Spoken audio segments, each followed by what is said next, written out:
Джерело натхнення і місце сили. Таким був Крим для українських поетів, письменників та художників. Цілющі грязі, кохання і творчість. Леся Українка в Криму написала 2 цикли віршів. На півострів вона приїздила 3. Вперше 19-річною, з мамою, письменницею Оленою Пчілкою.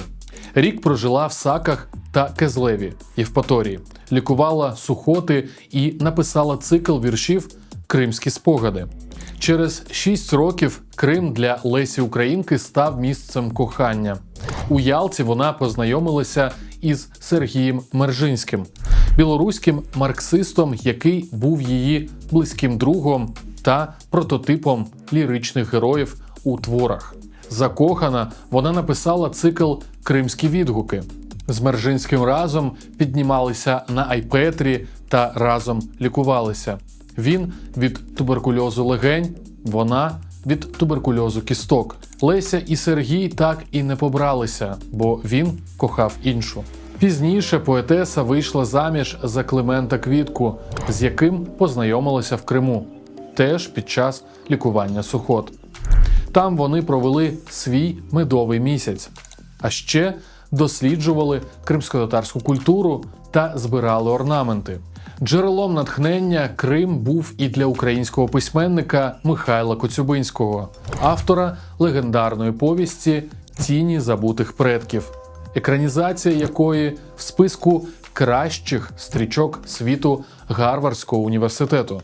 Знайомство з Кримом в Михайла Коцюбинського почалося у 1890-х роках.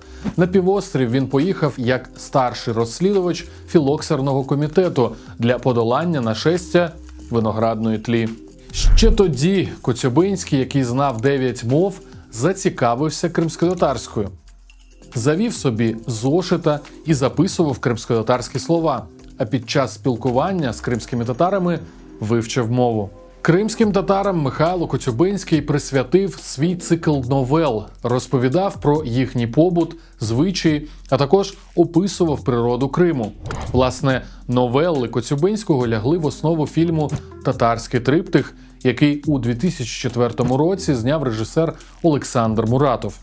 Михайло Коцюбинський товаришував з кримськими татарами, зокрема з революціонером Асаном Нурі, котрий разом з Ісмаїлом Гаспринським видавав кримськотатарські газети на півострові. Природа Криму дарувала натхнення і українським художникам. У 2008 році на аукціоні Сотбіс за $3,2 мільйона продали картину із зображенням узбережжя Гурзуфу і партеніту Івана Айвазовського. Видатний український художник-мариніст народився і жив у Кефе, Феодосії.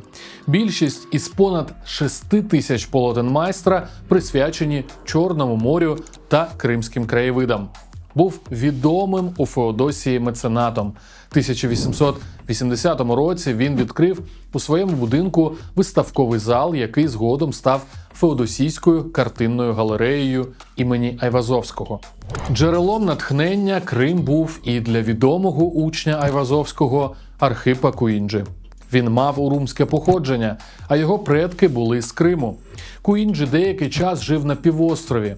Всі статки віддавав на благодійність, а сам, оселившись у шалаші, писав нині всесвітньо відомі кримські пейзажі з унікальними світловими ефектами. Кримський цикл є і в доробку нашого сучасника, народного художника України з відзнакою «Національна легенда країни» Івана Марчука. Мальовничі гори і море вабили митців, поетів та письменників в усі часи, а Крим у їхній творчості – черговий доказ, що Крим – частина України.